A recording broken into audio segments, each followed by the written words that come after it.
Ice ice kulfi kulfi.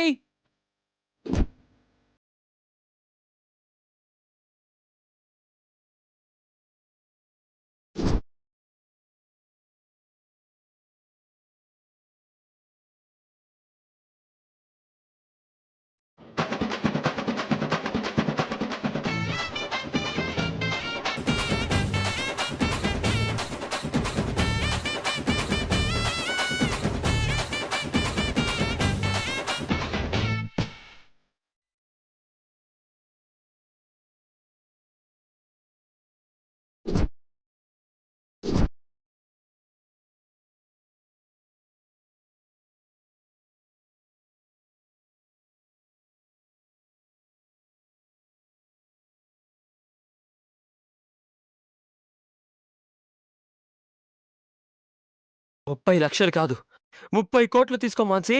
Enjoy. ఏందిరా తీసుకునేది? నువ్వు నీ పిచ్చి ఊహలు. ఏంటి ఇది? నా ఊహ. కాకపోతే ఇలా ఒక రీల్ తిరగగానే నువ్వు కోటీశ్వరుడు అయిపోవడానికి ఇదేమన్నా సినిమానా? నువ్వేమన్నా హీరోనా? మరి సినిమాల్లో అయినప్పుడు బయట కూడా కావాలి కదా. గౌరవ్. ఆ, okay okay okay okay, cool cool, no jokes, serious ఓకేనా? ఏం చేస్తే 10 లక్షలు 3 రోజుల్లో సంపాదించొచ్చు?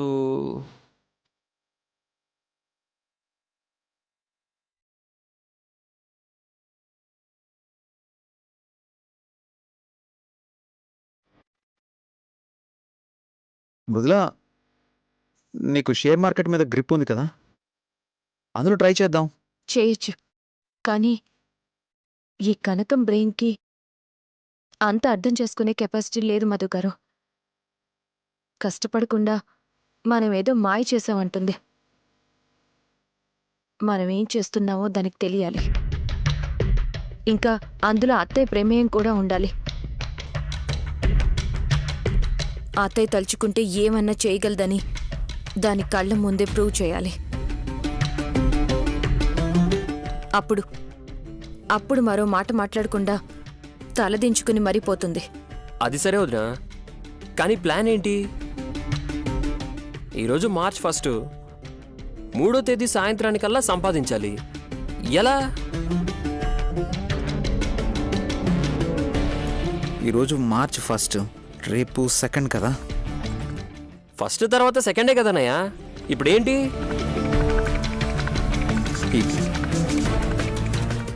ఈ టెన్షన్లో పడి అసలు విషయం మర్చిపోయాంరా. రేపు అమ్మ బర్త్డే రా.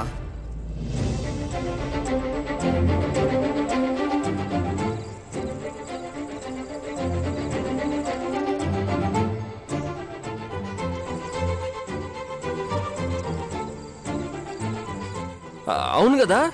అత్త పుట్టినరోజు అట్టెట్లు మర్చిపోయినా బావా? మానసి, మన పరిస్థితులు అలా ఉన్నాయి, ఏం చేస్తాం? అయినా సమయానికి గుర్తొచ్చింది కదా, ఎలా అయినా అత్తయ్య బర్త్డే చేద్దాం. ఎప్పటిలాగే గ్రాండ్గా చేయాలి. కానీ ఇప్పుడున్న మూడ్లో అత్త ఒప్పుకుంటుందంటవా? సంవత్సరానికి ఒక్కసారి వచ్చే రోజు ఎలా అయినా సెలబ్రేట్ చేయాల్సిందే. మాన్సి, గౌరవ్, ఆ పందెం సంగతి నేను చూసుకుంటాను. మీరు అత్తయ్య బర్త్డే సెలబ్రేషన్స్ చూడండి. అట్లనే మృదులా, కానీ నువ్వు మాత్రం బాగా ఆలోచించాలా. ఏదో ఒకటి చేసి దాన్ని ఇంట్లోకెళ్ళి బయటికి పంపాలా, లేదంటే నేను పొడిచి జైలుకి పోతా. ఆ పరిస్థితి రాదులే మాన్సి, నేను చూసుకుంటాను కదా. మీరెళ్ళి పని చూడండి. పద గౌరవ్.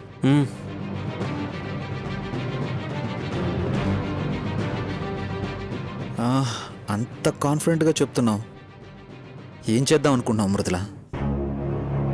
నాకైతే ఏ ఆలోచన అందడం లేదు. నాకు తెలీదు మధుగారు, కానీ చేస్తా. నా అత్త జీవితం కోసం మనస్ఫూర్తిగా ఏదో ఒకటి చేస్తాను. దారి అది దొరుకుతుంది.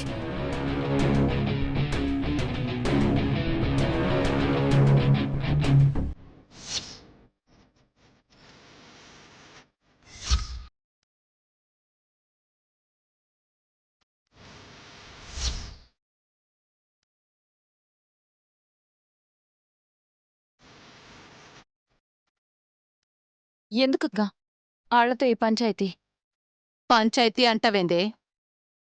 ఆళ్ళిష్టానికి మాట్లాడతా ఉంటే చేతులు ముడుచుకుని కూసమంటావా ఏంది? గట్ల కాదక్కా. పెద్దాయన నేను మంచిగా జూసుకుంటాడో లేదో అని ఎంత టెన్షన్ పడినావు. గట్లాంటిది పెద్దాయనే ఇప్పుడు నీతో వచ్చిండు. సగం ఆస్తి వచ్చింది. ఇంకేం కావాలక్కా? జరిగింది మొత్తం మర్చిపోయి పెద్దాయనతో సంతోషంగా ఉండకుండా ఈ లొల్లేంది చెప్పక్క? నువ్వు చెప్పేది నిజమేనే, కాని ఎప్పుడు గా పెద్ద మనిషి ఒక్కడే వచ్చుంటే గప్పుడు అన్నీ మర్చిపోయి సుఖంగా సంతోషంగా ఉండేదాన్ని. కానీ వస్తా వస్తా గా మందనేసుకొని వచ్చిండు గదా. వచ్చినోళ్ళు వచ్చినట్టు పడుండక నన్నే ఎట్లా గెలుకుతుండ్రో చూసినావు గదా. మామూలుగా అయితే సగం ఆస్తి వచ్చింది కదా అని చల్లగా ఉండేదాన్ని. కానీ నాతోనే పెట్టుకోవాలని చూసిండ్రు. వదలను. మొత్తం ఆస్తి నా చేతికొచ్చి వాళ్ళ బతుకులు రోడ్డున పడేదాకా వదలను. తెలివితేటలతో ఏదో పీకుతా అన్నారు కదా. ఏం పీకుతారో నేను చూస్తా. 10,000ని 10 లక్షలు కాదు కదా, 10 రూపాయలు కూడా చెయ్యలేక సిగ్గుతో ఇంట్లోంచి బయటికి పోయేలా చేస్తా. నాకేదో తేడా కొడుతుందక్కా. వాళ్ళు మామూలు కాదక్కా. 10 లక్షలు కాదు 10 కోట్లు సంపాదించినా సంపాదిస్తారు. వాళ్ళతో పందెం ఎందుకు వేసినావు అక్క? అది కూడా ఓడిపోతే కట్టుబట్టలతో పవన పందెం కాసినావు అంటే ఏందిరా? గింత చేసి నేను వాళ్ళ చేతిలో ఓడిపోయి కట్టుబట్టలతో పోయేదాని లెక్క కనిపిస్తున్నానా? ఒకవేళ వాడు గెలిచేటట్టున్నా నేను గెలవనిస్తానా? ఎట్లయినా వాళ్ళని ఓడించి ఎట్లొచ్చిండ్రో గొట్లనే తిరిగిపోయేలా చేస్తా. గది కాదక్కా. ఊకే ఎందుకట్లా పరేషాన్ అవుతుండ్రు? ఏం తెలివితేటలు లేకనే ఈడిదాకొచ్చినా? వాళ్ళవి మామూలు తెలివితేటలైతే నావి సావు తెలివితేటలు. నేను సచ్చేదాకా వదలా. వాళ్ళని సావు దెబ్బ తీసేదాకా వదిలిపెట్టను.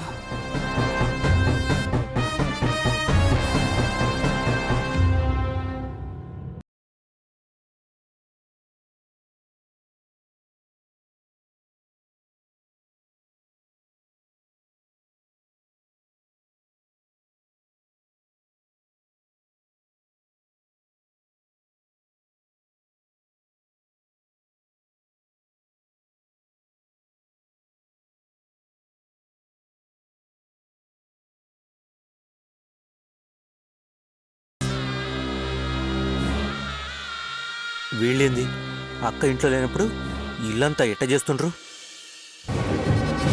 వెంటనే అక్కకి చెప్పాలా?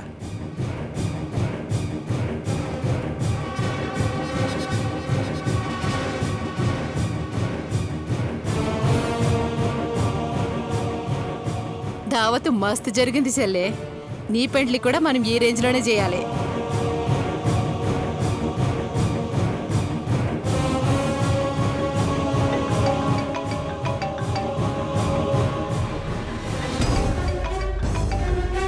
ఏంది హరిగడ్ ఫోన్ చేస్తుండ?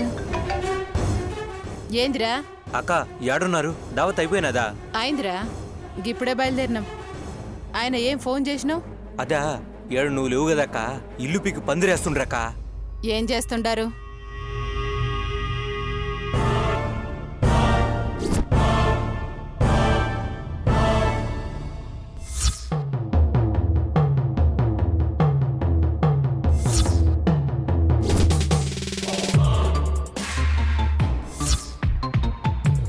ఇల్లు నాదనుకున్నారా వాళ్ళదనుకున్నారా? తమాషాలు చేస్తున్నారా ఏంటి? వస్తున్నా, ఆగరా. డ్రైవర్ జల్దీ పోనీ.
ఏ పిచ్చా నీకు?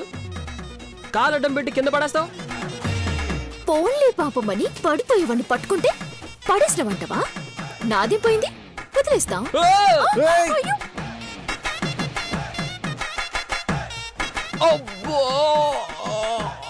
మెంటల్ దానా, నడుము విరిగిపోయింది కదే. అబ్బా అమ్మా.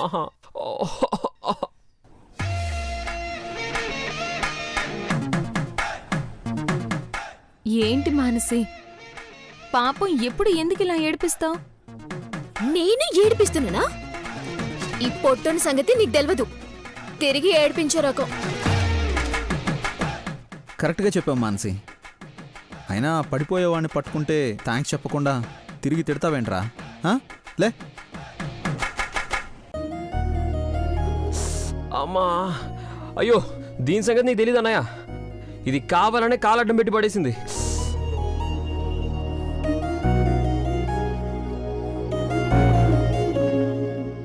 అవును, కావాలనే పడేసిన. కాని పట్టుకున్నా కదా. కొంచెం కూడా సరదా సరసం తెలీదు పొట్టోడికి. ఇప్పుడు సరదా సరసం ఏంటి? అయినా ఇప్పుడు కాకపోతే ఇంకెప్పుడు? ముసలడమైపోయినాకనా? అసలు మాకన్నా మీ పరిస్థితి ఇంకా ఘోరంలే.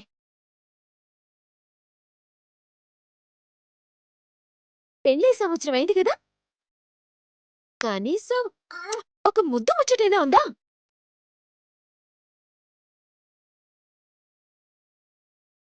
బావా, నువ్వైతే ఇదిగో ఈ పొట్టోడి కన్నా వేస్ట్. నిజమే. ఏం చేస్తాం? మధ్యాహ్నం గంగా మంగ మొదలుకొని రాత్రి సూర్యకాంతం వరకు అన్ని సీరియళ్ళ హీరోయిన్ల కష్టాలన్నీ మనకే వస్తున్నాయి. దానికి తోడు ఇక్కడ మినిమం కోఆపరేషన్ కూడా లేదు కదా. మధుగారు, తనేదో అంటుంటే మీరు కూడా ఏంటి? అసలు ఈ పరిస్థితుల్లో కూడా మీకు సరదాలు సంతోషాలు కావాలా?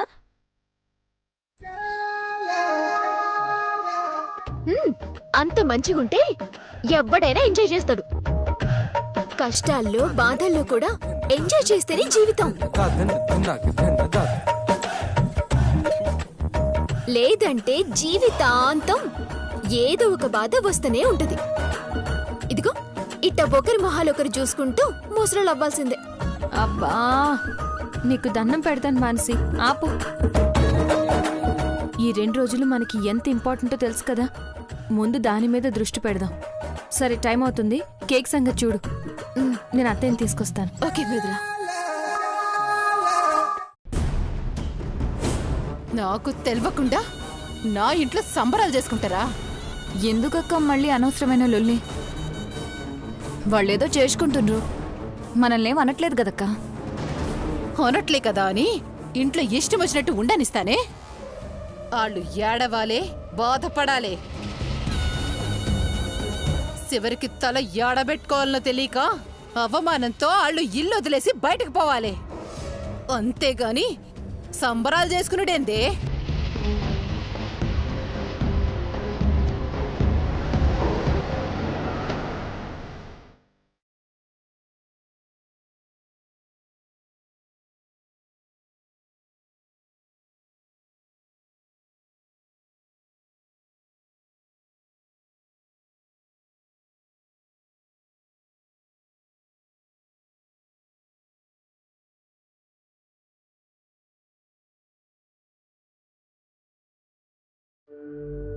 అత్తయ్య,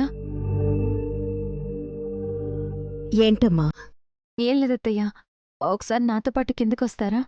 ఎందుకమ్మా? అబ్బా రండత్తయ్య, చిన్న పనుంది. విషయం ఏంటో చెప్పు. అత్తయ్య ప్లీజ్, నా కోసం రండి.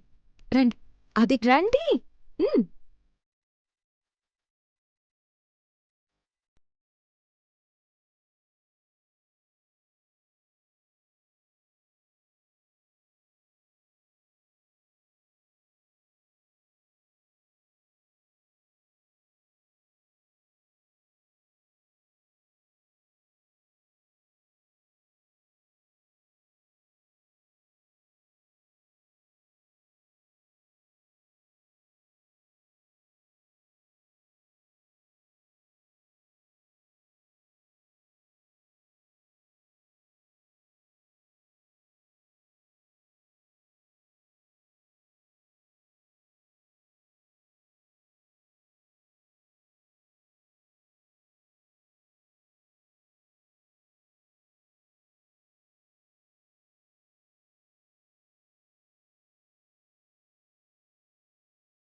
హ్యాపీ బర్త్డే అమ్మా. హ్యాపీ బర్త్డే పెద్దమ్మా.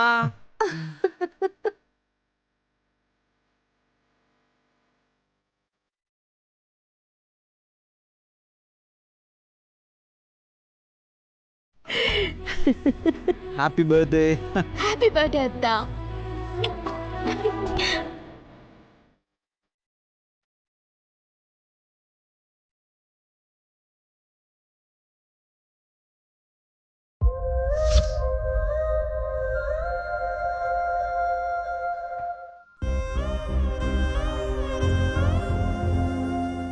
హ్యాపీ బర్త్డే బ్రాహ్మణి.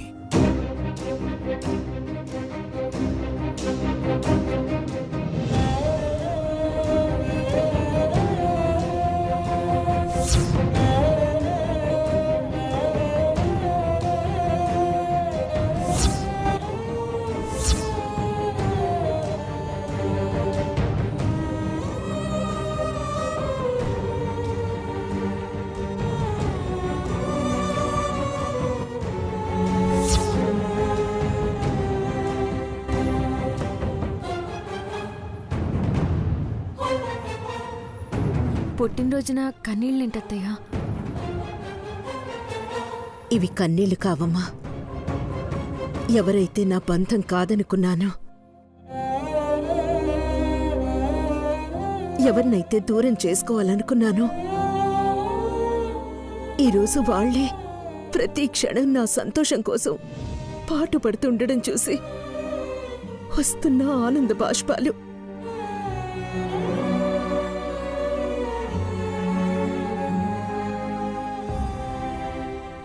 అత్తయ్య, ఇంకా ప్రస్తావన ఎందుకు? ముందు కేక్ కట్ చేయండి, పదండి.